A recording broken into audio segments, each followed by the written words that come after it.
Yan po mga kapram, dito na po yung first batch ng harvest po natin na luya, no. So mamaya po kikiluhin na po natin ito dahil for delivery na po. So yan po siya, oh. Yung ating mga kaluyahan. Yan, so yun. Kahit hindi na po natin masyadong naalagaan ng mga huling buwan at kinain na nga po ng mga damo, no, sobrang kapal ng damo.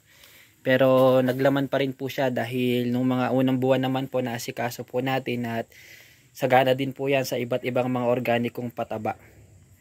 So yan po sila mga kapromdi, no. Yan.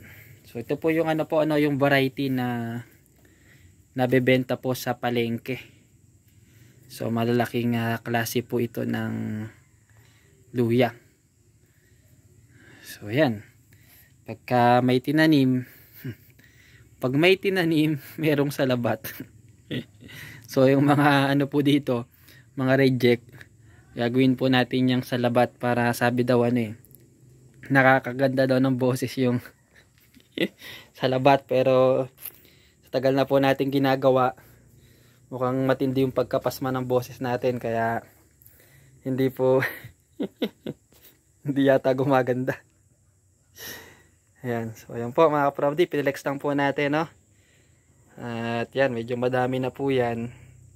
So for delivery po yan, bukas pala, no? Yun, luya kayo dyan.